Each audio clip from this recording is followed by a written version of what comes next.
बिस्मिल्लाहिर्रहमानिर्रहीम। अस्सलाम वालेकुम स्टूडेंट्स। उम्मीद है आप खैर खैरियत से होंगे।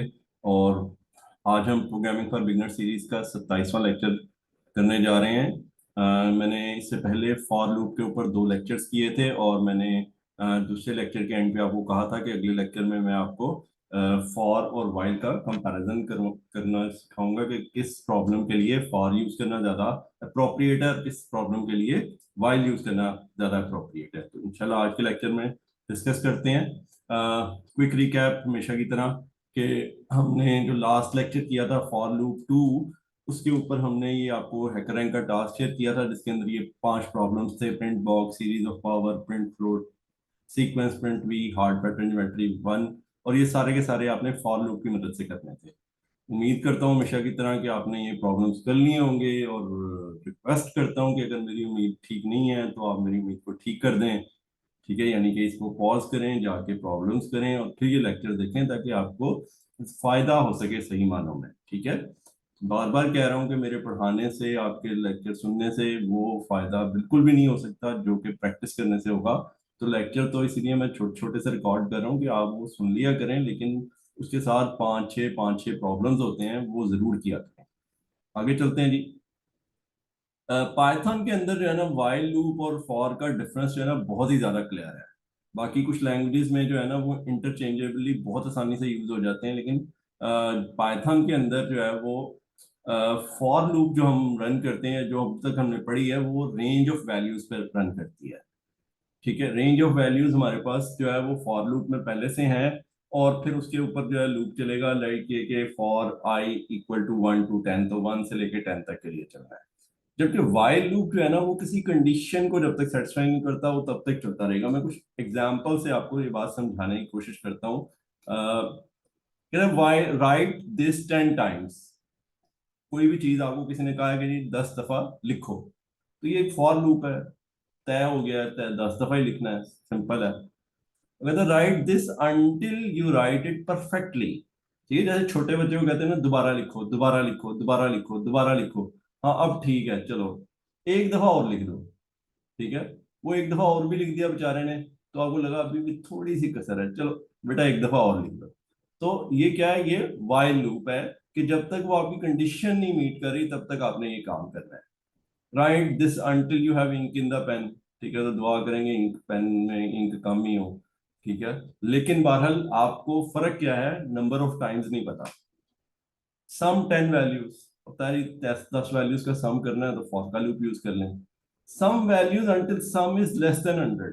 आप सम करते रहें, जैसे होता है ना शॉपिंग करने जाते हैं हम, तो जेब में जो है ना वो कुछ रुपए हैं।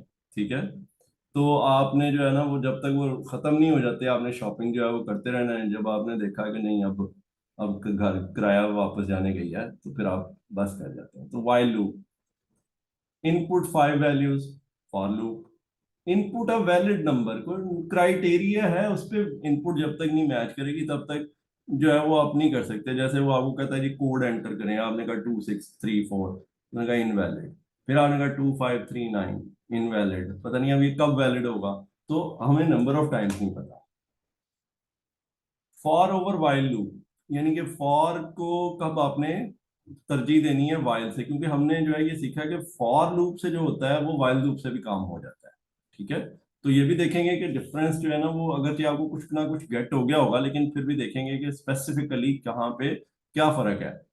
Whenever we have to repeat loop a fixed number of times, there are 3 ingredients required. ठीक है, जिस तरह कुकिंग से मैं कहता हूँ ना कि बड़ी नॉलेज ही है प्रोग्रामिंग की। ठीक है, गो के पेचीदा जो है ना वो कुकिंग इसमें ज्यादा आ जाती है जहाँ पे जाके आप फंसते हैं। एनी हाउ, वैसे कुकिंग में भी आप जो है वो अगर नहीं कुक हैं तो फिर आप वहाँ पे भी फंसते हैं। ठीक है, मसलन जैसे जेंट्स जो है ना वो बड़ी बड़ी डिशेस बना लेते हैं, लेकिन जब रोटी पकाने की बारी आती है या आटा गूंदने की बारी आती है तो फिर पीछे हट जाते हैं। ठीक है, ये सब जेंट्स की बात नहीं कर रहा, लेकिन ज्यादातर की बात कर रहा हूँ। एनी हाउ, ये जस्ट जो है वो एक जो है ना वो उसके लिए आपको थोड़ा समझाने के लिए भी, और खुश रहें आप, इंजॉय करें पढ़ते हुए। एनी हाउ, आपने जो है वो क्या 3 इंग्रेडिएंट्स यूज करने होते हैं। Initialize a variable normally with 0 और 1, वैसे आप किसी भी नंबर से इनिशियलाइज कर सकते हैं, 100 से, 200 से, -500 से। Put condition on the variable, variable पे आपने उसी वेरिएबल जिसको इनिशियलाइज किया उस पर कोई कंडीशन लगानी है, i less than 10, i greater than equal 10, i not equal to 10 वगैरह वगैरह। इंक्रीमेंट और decrement the variable to terminate the loop.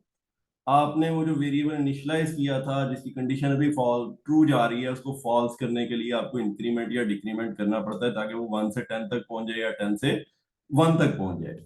अब ये तीनों काम हम व्हाइल लूप में भी कर लेते हैं, ठीक है। लेकिन फर्क क्या है लिखने में, देखें। आपने लिखा i equal to 1 while i is less than equal to 10, और नीचे जाके i equal to i plus 1। ये तीन काम करने हैं, एक तो तीन लाइनें भी लगेंगी, और दूसरा ये कि इन सब चीजों की अलग अलग केयर करनी है। इनिशियलाइज पहले करना है, कंडीशन बीच में लगानी है, नीचे जाके कहीं इंक्रीमेंट डिक्रीमेंट करना है। जबकि फॉर लूप में आपने लिखा for i in the range, ये स्पेलिंग मिस्टेक हो गई है, RANG, रेंज 1,11, ठीक है, 1,11। तो ये 1 से लेके 10 तक बिल्कुल जिस तरह वाइल लूप है उस तरह ही चलेगा, लेकिन इसमें आपको कोई और एक्स्ट्रा लाइन ना पहले देनी थी ना बाद में देनी है। अब आप लूप के अंदर है, लूप में जो काम करना है, जो कि वाइल लूप में डॉट डॉट डॉट से शुरू किया शो किया हुआ है, वो यहाँ पे आप लिख देंगे। तो ये ज्यादा आसानी है, ठीक है, लिखने में भी आसानी है, समझने में भी आसानी है। आप वाइल का अगर लूप ज्यादा लंबा हो जाए तो आपको ये जो स्टेटमेंट है ना कि आई का स्टेप क्या चल रहा है, वो कहीं नीचे ढूंढनी पड़ेगी। जबकि यहाँ पे ये तीसरी चीज लिख के यहीं पे ही आपको सब कुछ मिल जाएगा। लेकिन फिर मैं बता रहा हूँ कि अगर आपको ये सब कुछ पता था तो फिर तो फॉर लूप कर देगा, नहीं तो फिर वाइल लूप। जैसे कि ये कुछ एग्जांपल्स हैं। Input a positive number, continue until user input positive number, output the positive number, ठीक है। आपने उस वक्त तक इनपुट लेते रहना जब तक कि यूजर पॉजिटिव नंबर नहीं दे देता, ठीक है। जैसे आपसे कोई कहता है ना कि जी आप जो है वो कितने पैसे जमा कराएंगे, तो आप कह रहे हैं जी -3। तो -3 नहीं भाई, कुछ ना कुछ जमा कराना है, तो पॉजिटिव नंबर देना है। तो सैंपल इनपुट देखें, -5, -4, -99, 4। तो सैंपल आउटपुट आ गई 4। वो तीनों इग्नोर करनी है, ठीक है। कैसे इग्नोर करेंगे, उसके मल्टीपल वेज हो सकते हैं, ठीक है। एक तरीका ये है, नेगेटिव नंबर लेके उसको ट्रू से इनिशियलाइज करवा दें। ये ट्रू और फॉल्स दो लॉजिकल वैल्यूज हैं जो कि हम बूलियन टाइप वेरिएबल को दे सकते हैं जो ट्रू फॉल्स को स्टोर करेगा, ठीक है। तो उसमें हमने टी कैपिटल और RUE और F कैपिटल और ALSE, ये दोनों लॉजिकल वैल्यूज हैं, ट्रू और फॉल्स, ठीक है। ये आपको इसमें इसकी सेंस भी आ जाएगी। नेगेटिव नंबर एक वेरिएबल का नाम रखा मैंने, उसको मैंने ट्रू कर दिया, ठीक है। और अब मैं लूप लगा रहा हूं वाइल नेगेटिव नंबर, यानी जब तक नेगेटिव नंबर है इनपुट करो। अगर नंबर जो है वो पॉजिटिव आ जाता है तो नेगेटिव नंबर का जो वेरिएबल है उसको क्या कर दो, फॉल्स कर दो। जब इसको आप फॉल्स करेंगे ऑटोमेटिकली ऊपर जाएगा, वाइल की कंडीशन चेक करेगा, लूप टर्मिनेट हो जाएगा, ठीक है। इसको चला के आप देख लेंगे तो आपको ये बात क्लियर हो जाएगी, ठीक है, कि क्या कर रहा है ये प्रोग्राम। सो पहला चूंकि इस तरह का प्रोग्राम है इसलिए मैं इसको रिपीट भी कर देता हूँ। Negative number, negative underscore number एक बूलियन टाइप का वेरिएबल लिया, इसको ट्रू से इनिशियलाइज किया और लूप लगा दिया। जब तक नेगेटिव नंबर आते रहेंगे तब तक क्या करो, इनपुट करो, इनपुट को चेक करो, अगर नंबर नेगेटिव नहीं है तो उसको फॉल्स कर दो। ऑटोमेटिकली लूप ब्रेक होगा और जो नंबर आपने पॉजिटिव रीड किया था सिर्फ वो प्रिंट होगा, क्योंकि प्रिंट की लाइन लूप से बाहर है। जब तक लूप टर्मिनेट नहीं हो जाएगा होगा, प्रिंट भी नहीं होगा। Sample task 2 है print squares, read two integers and print squares from smaller number to larger number। अब ये जो है आपके पास कोई while वाली बात नहीं है, आपने स्मॉलर नंबर से लार्जर नंबर तक जाना है, आपको स्टेप्स काउंट पता है, ठीक है। You can run a for loop. How, आपने N1 N2 रीड किया, उसको सीधा कर लिया। अगर N1 बड़ा था तो आपने स्वैप करके उसको सीधा कर लिया और फिर फॉर का लूप लगा दिया, आई in range N1, N2 plus 1। क्योंकि अब मुझे पता है कि N1 से स्टार्ट करना है, N2 प्लस 1 में जाना है, इंक्रीमेंट कितना करना है, सब कुछ नोन है। आपने क्या किया, लूप लगाया फॉर का और अंदर प्रिंट आई मल्टीप्लाई बाय आई कर दिया, जो स्क्वायर प्रिंट करता जाएगा। Sample task 3 is sum numbers. Input numbers terminated on a negative number. Calculate and print sum of all positive numbers. तो समटाइम्स ये स्ट्रेटजी अपनाई जाती है कि आपको जो है वो बजाय इसके कि आपको ये बताया जाए कि 5 नंबर है, 10 नंबर है, 15 नंबर है, आखिरी नंबर को नेगेटिव कर दिया जाता है अगर सारी इनपुट पॉजिटिव है। वरना कुछ और किया जाएगा। ये मैं किसी और एग्जांपल में बताऊंगा कि क्या ऑप्शन हो सकती हैं। अभी इसको छोड़ देते हैं। अभी हम ये ज्यूम करते हैं कि सारे नंबर पॉजिटिव आने थे, उनका आपने सम करना था, जब नेगेटिव नंबर आना था वहां पे आपने स्टॉप कर देना था। अब हमें नहीं पता कि नेगेटिव नंबर 3 के बाद आएगा 5, ये जो दिया हुआ है ये सैंपल है, ठीक है। मुझे ऐसी शक पड़ा कि आप कहेंगे जी पता है, पता नहीं है हमें, ये तो सैंपल है। हो सकता है किसी और सैंपल में ये -1 जो है ये 7वें नंबर पे आए, 10वें नंबर पे आए, तो उससे पहले जितने पॉजिटिव है आपने उन सबका सम करना है। तो कैसे किया? जिस तरह पहले नेगेटिव नंबर एक वेरिएबल लिया था, उसी तरह का पॉजिटिव नंबर एक वेरिएबल ले लिया। फिर सम का वेरिएबल लिया, उसको 0 से इनिशियलाइज किया और लूप लगा दिया वाइल पॉजिटिव नंबर। अच्छा, कुछ स्टूडेंट्स लिखेंगे while positive number equal equal true, तो इसकी जरूरत नहीं है, ठीक है। ये है ही बूलियन। पॉजिटिव नंबर एक बूलियन टाइप का वेरिएबल है, इसकी वैल्यू या तो ट्रू है तो ट्रू है, फॉल्स है तो फॉल्स है। इसको इक्वल करने की जरूरत नहीं है, ठीक है। ये बात समझ लें। अगर नहीं समझ आ रही तो इसको गूगल वगैरह करके चैट जीपीटी से पूछ लीजिएगा, ये बात समझ के चलिएगा। नहीं आओ, अंदर चलते हैं। आपने इनपुट ली, देखा इनपुट 0 से लेस है यानी नेगेटिव है, तो पॉजिटिव नंबर को फॉल्स कर दिया। जिस तरह पिछले में आपने नेगेटिव नंबर को फॉल्स किया था, पॉजिटिव नंबर को फॉल्स कर दिया। अगर नेगेटिव नंबर नहीं है तो सम में ऐड करते जाएं। तो दो ही सूरतें हैं, या तो आपके पास पॉजिटिव नंबर होगा तो सम में ऐड होता जाएगा, जब नेगेटिव नंबर आ जाएगा तो वो सम में ऐड नहीं होगा क्योंकि वो स्टेटमेंट एल्स में है, और positive number equal to false वाली स्टेटमेंट एग्जीक्यूट हो जाएगी, जिससे लूप टर्मिनेट होगा। जब लूप टर्मिनेट होगा तो फिर लूप से बाहर प्रिंट की स्टेटमेंट में आएंगे और प्रिंट कर देंगे। इसके बाद ये हमारा हैकर रैंक का जो है वो फॉर वाइल लूप 1। ये एक मैंने इसका नाम इसलिए रखा है कि इसमें मिक्स प्रॉब्लम्स है, आपने आइडेंटिफाई करना है कि किससे करना है, ठीक है। मैं कोशिश करूंगा कि आपको बहुत ज्यादा गाइड ना करूं, कि आप खुद भी डिसीजन ले सकें, ठीक है। तो एक अद्धा शायद आपको गाइड कर दूं, बाकी आपने खुद डिसीजन लेने हैं। सो ये 5 टास्क हैं, 6 बल्कि।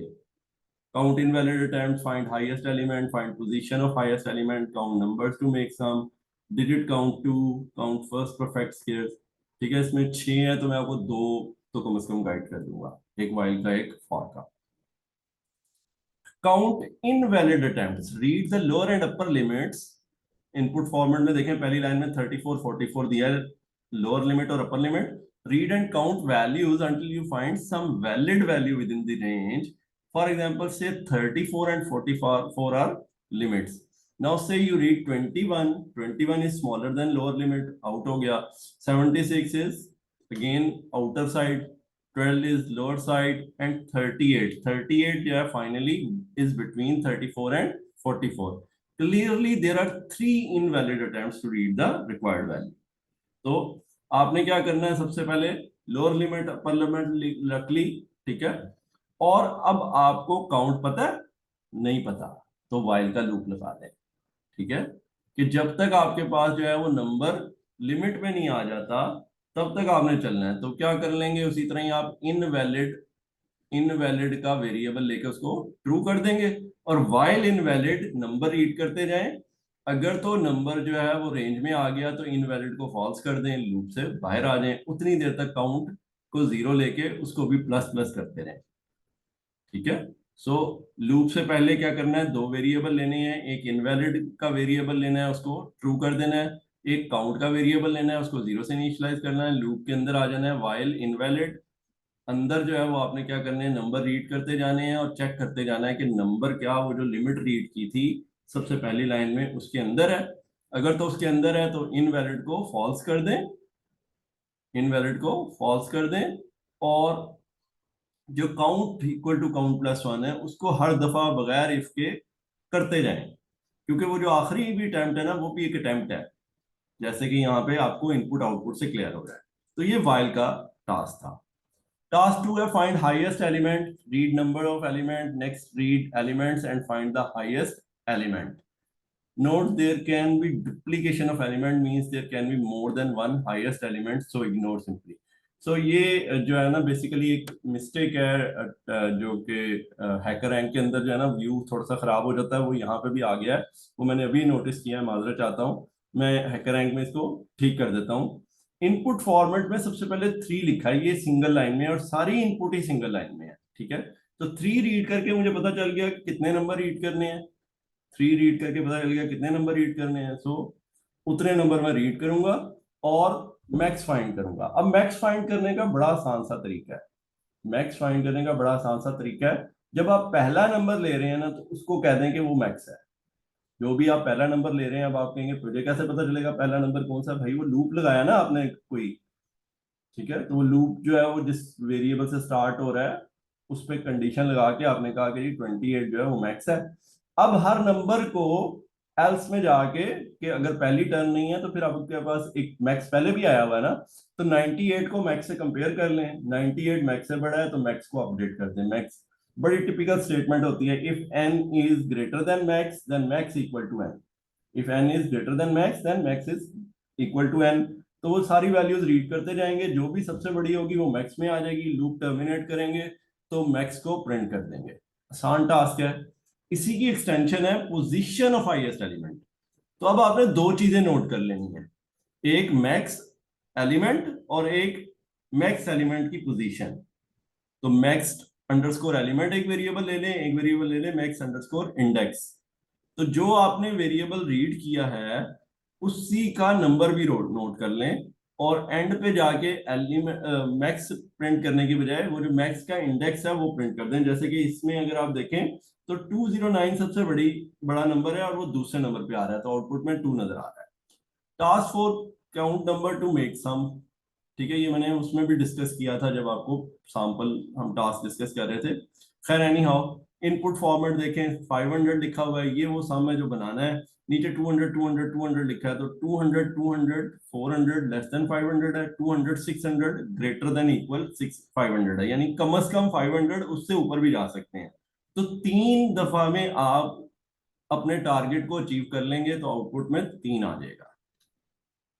डिजिट काउंट टू, ये आसान सवाल है लेकिन आपके लिए शायद कुछ लोगों के लिए बिल्कुल नया हो तो मुश्किल लग रहा हो।